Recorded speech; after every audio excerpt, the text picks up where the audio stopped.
Olá a todos, estamos aqui com o deputado Alexis Fontaine, que é deputado federal pelo Partido Novo, Estado de São Paulo, e, enfim, um deputado extremamente atuante nas pautas, principalmente nas pautas econômicas, deputado que hoje vem participar desse nossa série de vídeos do Projeto Pauta 3, fica o nosso agradecimento aqui, deputado, e especialmente o deputado que tem combatido muito aí a defesa de uma necessidade da reforma tributária, discussão não só no ambiente político, mas também aqui no ambiente acadêmico, enfim, uma pessoa que conhece já bem e bastante o tema. Deputado, acho que a primeira questão que se coloca quando nós vamos falar de reforma tributária é a seguinte: por que nós precisamos de uma reforma tributária, especialmente uma reforma tributária sobre o consumo? Primeiro, agradeço o convite, João Ricardo.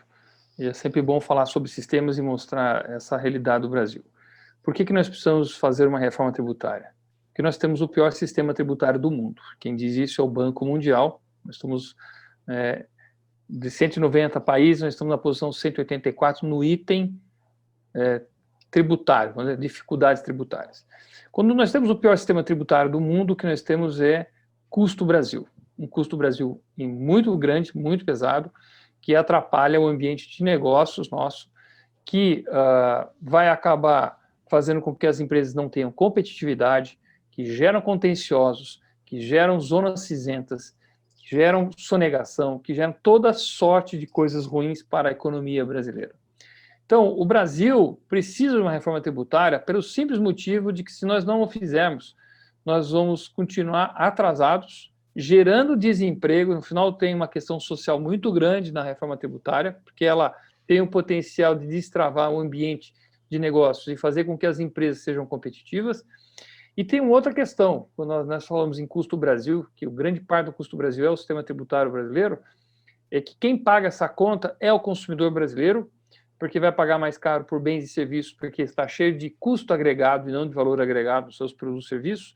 E as empresas brasileiras, que não têm competitividade com o mundo e acabam solicitando, então, barreiras comerciais, antidumping, barreiras fitossanitárias para tentar proteger a indústria brasileira. Mas quando a gente fala em proteção da indústria brasileira, de novo, quem vai pagar essa conta é o brasileiro, porque uma indústria protegida, ela é ineficiente, ela é cara, ela é não competitiva e, novamente, nós entramos num ciclo vicioso. Então, a reforma tributária ela é fundamental para colocar o Brasil na rota de crescimento e a gente poder, inclusive, ter esses reflexos sociais tão importantes. Perfeito, deputado.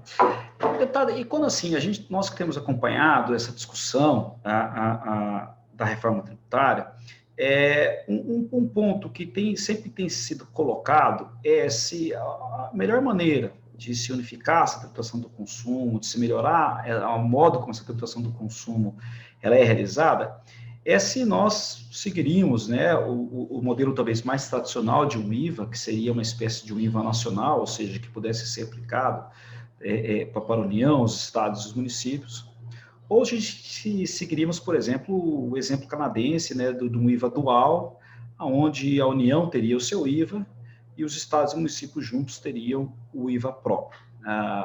Enfim, existem várias circunstâncias aí que diferenciam um modelo de outro, mas talvez uma que entre bastante forte nesse debate é que nessa discussão da unificação da tributação do consumo, nós sempre vemos os estados e municípios reclamando da perda de poder para se realizar políticas tributárias, né, que são as conhecidas políticas de benefícios fiscais. Alegam os estados, né, que isso, de certa forma, é perder uma competência que eles têm para promover o desenvolvimento regional. Nesse caso, se nós trabalhássemos com o modelo de IVA dual, o senhor entende que isso seria uma vantagem para o modelo? Ou seja, seria adequado que nós mantivéssemos essa competência legislativa, essa competência de fazer política de desenvolvimento regional por meio de benefício fiscal para os estados e os municípios, e isso seria adequado? E também se isso, do ponto de vista, aí o senhor faz parte da Câmara, se isso facilitaria o processo de aprovação da reforma? Eu particularmente prefiro o IVA nacional, porque eu não vejo nenhuma diferença para a arrecadação dos estados, municípios e União fazer um IVA dual ou um IVA nacional. A desconfiança é dos estados e municípios de que a União, com maior poder, com a Receita Federal, dominaria o sistema. Mas vamos lembrar que na PEC 45 e na 110, quando a gente fala de um IVA nacional, nós temos as alíquotas singulares, que são as alíquotas que são dos municípios, dos estados e da União. Então é um IVA só, mas o dinheiro vai diretamente para os estados e municípios. Na alegação de que teria os estados e municípios perdido autonomia, não é verdade, porque eles podem definir a sua alíquota singular. Então, vamos dizer que dentro dos 25% de IVA nacional, o estado de São Paulo tenha lá a sua alíquota singular de 14%, ou seja, dos 25%, 14% ficaria para o estado de São Paulo. Mas, eventualmente, o estado de São Paulo fala assim, não, eu acho que nós precisamos ir para 15% em função das nossas despesas ou por algum motivo. O estado de São Paulo pode fazer isso, tranquilamente. O mesmo município de São Paulo, que é uma cidade mais cara, ela fala assim, não, em vez de ser 2%, que seria a parte da alíquota singular, eu vou passar para 2,5%. Também pode fazer isso. Mas qual que é a diferença entre isso e hoje? É que hoje os estados e municípios ficam legislando por produto ou por serviço. Então, eles vão dar um subsídio tributário ou uma alíquota diferenciada para, por exemplo, pneu, para, por exemplo, chapa de aço, para vergalhão, para areia, para cimento. E aí, quando você começa a fazer essa negociação no varejinho por produto, o que acaba acontecendo é que você começa a criar uma série de distorções na economia e acaba privilegiando grupos que são mais poderosos, que têm mais força, ou que alegam que geram mais emprego. Então, por exemplo, sei lá, o setor da construção civil fala assim, olha, areia e cimento tem que ter a alíquota reduzida de ICMS, porque a gente gera muito emprego. E aí acaba baixando. Só que quando você baixa a alíquota do ICMS, do cimento ou da areia, você vai ter que aumentar de alguém, porque não existe almoço grátis. Então, se você está dando subsídio para alguém vai pagar a conta desse outro. Ou seja, se alguém não carrega o seu piano, outra pessoa vai ter que carregar o piano, 2 pianos. Então, nesse sentido, a reforma tributária, ela universaliza uma alíquota única na PEC 45 ou acho que são 4 a 5 alíquotas diferentes na 110. Nesse caso, na alíquota única, não interessa o produto ou serviço. Ninguém vai sair privilegiado, ninguém vai pagar a conta do outro. Todo mundo paga igual. Veja, o Estado tem autonomia. Por que eu prefiro o IVA nacional do que o dual? Porque essa ideia de que os estados e municípios vão ter mais autonomia, não vão ter mais autonomia. Eles têm também a alíquota singular deles, que vai ser só deles. Mas o que acaba acontecendo é que todo mundo esquece que quem tem que fazer a nota fiscal não é o governo, não é o estado, não é o município, é o cidadão brasileiro. E aí ele vai ter que fazer 2 notas fiscais. Vai ter que fazer uma nota fiscal federal ou uma nota fiscal estadual, ou seja, para cada um dos IVAs. Ou vai ter que fazer 2 cálculos, mesmo que seja talvez um documento acessório, uma nota única, ele vai ter que fazer 2 cálculos, 2 recolhimentos, 2 legislações diferentes. Já começa a complicar a vida do cidadão. Nós não estamos aqui para ficar simplificando a vida do Estado, nós estamos aqui para a vida do cidadão. É ele que gera riqueza, é ele que é empreendedor. Então, o IVA dual é melhor do que nós temos hoje, isso não tem a menor dúvida. Mas é melhor um IVA nacional, porque aí é uma só alíquota que divide os recursos para os estados e municípios e a União e uma só legislação. Muito mais simples. Perfeito, deputado. Quando o senhor coloca essa ideia de que, ele vai ter, o senhor usa bastante esse termo simplificar, né? Então ele vai ter que ter, trabalhar com 2 legislações no mínimo, com 2 obrigações acessórias, que não seja nota, mas provavelmente vai ter que ter ali 2 controles de lançamento disso na sua contabilidade. Me faz lembrar o seguinte também, né? Um ponto que tem sido bastante discutido é a questão da complexidade do sistema, né? O IVA, ele viria, né, numa eventual reforma que a gente que entrou de vez na agenda do Congresso, ele viria para tentar simplificar o nosso sistema, que hoje, como o senhor colocou no início, é muito complexo. Nesse caso, e essa complexidade não é uma simples complexidade, né? Essa complexidade gera também, como ela se manifesta, né, na operacionalização do sistema, seja por meio da fiscalização ou por meio do judiciário, a complexidade acaba gerando insegurança jurídica, de certa forma, né? Porque quanto mais complexidade, menos respostas claras. Então, eu pego esse ponto para perguntar o seguinte: nesse caso, o senhor entende que o IVA nacional ele poderia ter um maior ganho de eficiência do ponto de vista da simplificação, ainda que o IVA dual já fosse um passo de simplificação, mas o IVA nacional teria o maior ganho de simplificação, o IVA nacional, perdão, teria o maior ganho de simplificação referente ao IVA dual neste caso? Sim, sim, aí nós temos que falar de uma coisa muito importante, tanto no IVA nacional quanto no dual, que é o crédito financeiro em todas as operações, né? E o que é a diferença entre o crédito financeiro e o crédito físico? Hoje, o crédito é físico, principalmente ICMS, PIS e COFINS, quando é indústria, ou seja, você só se credita de insumos que vão fazer parte do teu produto final. E isso para falar de bens, porque serviço nem isso gera, tá certo? Mas todos aqueles outros produtos ou serviços que uma indústria consome e que não vão fazer parte do produto final, ou seja, não é insumo, como, por exemplo, eletricidade para o escritório, papel para o escritório, portaria, serviço de manutenção, serviço de faxina e de segurança, tudo isso não gera crédito hoje. Quando a gente fala na revolução ou na nova transformação, né, na reforma do sistema tributário, nós estamos falando em crédito financeiro, ou seja, não interessa se é bem, serviço, locação, qualquer natureza. Você comprou, aquela empresa pagou os tributos, você se credita daqueles tributos e abate dos tributos que você tem que pagar, ou seja, você vai só pagar imposto sobre o valor agregado. E essa é uma simplificação enorme, porque você pega toda nota de entrada, você se acredita. A nota de saída, debita. No próprio comitê gestor, você vai ter uma conta corrente, uma câmara de compensação, débitos e crédito, e paga a diferença mensalmente. Não existe coisa mais simples do que isso. Acaba com substituição tributária, acaba com diferencial de alíquota, acaba com a necessidade do bloco K, acaba com aquele monte de itenzinhos de IPI de um valor, ICMS de outro valor, base reduzida, acaba com tudo isso. E aí entra outra importância, né? O imposto não fica na origem, fica no destino.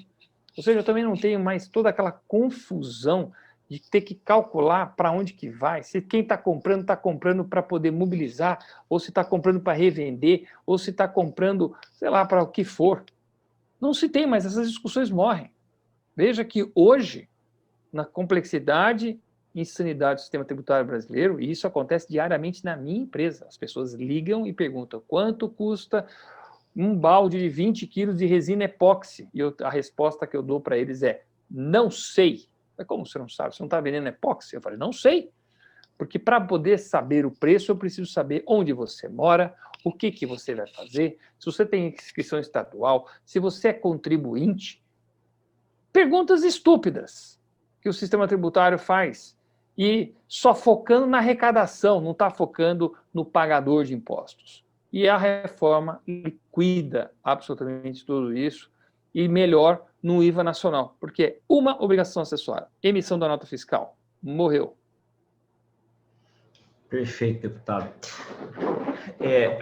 Essa discussão, sempre a gente vê o seguinte argumento, né? Olha, tudo bem, o IVA nacional seria um modelo mais transparente, mais eficiente, mais enxuto, mas é muito difícil de se aprovar. Então, o melhor é que a gente se aprove um IVA dual, que seria um modelo que teria mais facilidade na aprovação, e ainda que o IVA dual depois fosse um caminho de transição para daí, num segundo momento, ter uma unificação e se aprovar o IVA nacional.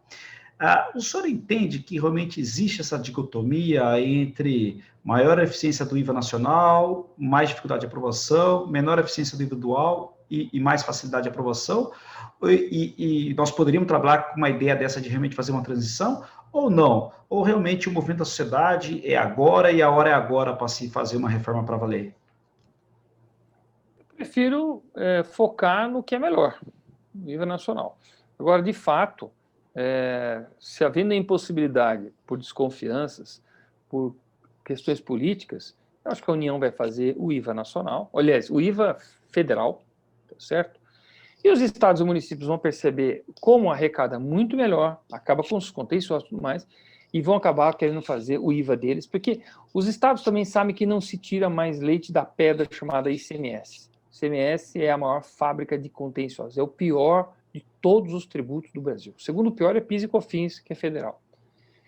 Então, os estados sabem que estão destruindo o valor, estão fechando empresas, estão perdendo a arrecadação e vão querer fazer isso. Eles vão querer fazer essa reforma. Agora, vão ter que convencer também os municípios para poder unir finalmente a questão de bens e serviços, porque isso também é uma distorção inimaginável. Não dá para ficar separando mais esse tipo de situação. Então, eu acho que realmente, se for para andar, se dessa forma houver acordo, se faça um IVA dual e lá na frente, daqui a pouco, talvez daqui, sei lá, 10, 20 anos, o Brasil receba, que é muito mais fácil, já que é redundante e já que acontece a mesma obrigação acessória, só estão obrigando o cidadão a pagar 2 vezes, e aí eles se entendem, União, Estados e municípios, e vão fazer o comitê gestor, que o problema está aí mesmo, para poder fazer com que um comitê independente faça a gestão de todos os débitos e créditos, de todas as vendas de bens e serviços e locação do Brasil. Então, é possível mesmo que, para viabilizar, um IVA dual seja o mais interessante. Perfeito, deputado. Para finalizar, deputado, qual que é a sua perspectiva, né? Eu sei que nos últimos meses e no último ano, né, com essa questão da pandemia, tudo é muito difícil de se fazer um prognóstico da pauta legislativa. Mas, enfim, qual que é a sua perspectiva para a tramitação das propostas de reforma, enfim, especialmente a PEC 45 e a PEC 110, que tramitam na comissão mista? O que o senhor acredita que possa acontecer nos próximos meses?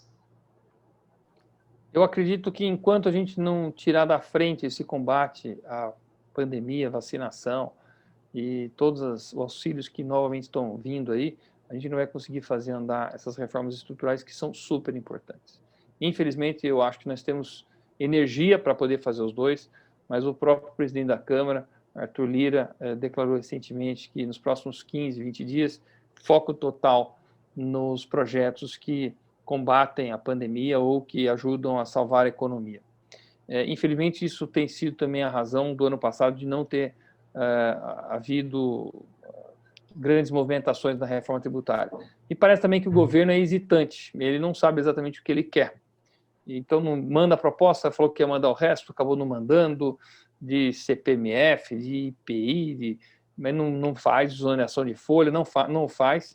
E aí isso não ajuda. A gente precisa ter clareza, a gente precisa ter pulso firme, nós precisamos ter alguém que lidere o processo, né? E, claramente, acho que os presidentes da Câmara e do Senado não são as pessoas mais próximas de uma reforma tributária. Não, acho que não é um tema que os apetece.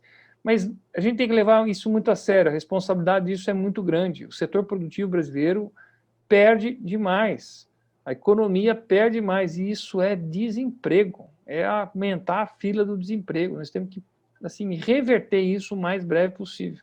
E tem que ter coragem, tem que ter qualidade, tem que ter gente que pegue isso com pulso firme e faça acontecer. Perfeito, deputado. Bom, deputado, era isso. Não sei se o senhor tem mais alguma coisa para complementar. Não, está bem explicado, bem posicionado.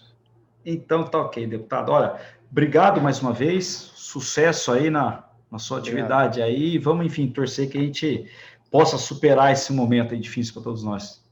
Combinado. Obrigado novamente. Tá bom? Um abraço. Obrigado, certamente. Tudo de bom. Tchau, tchau.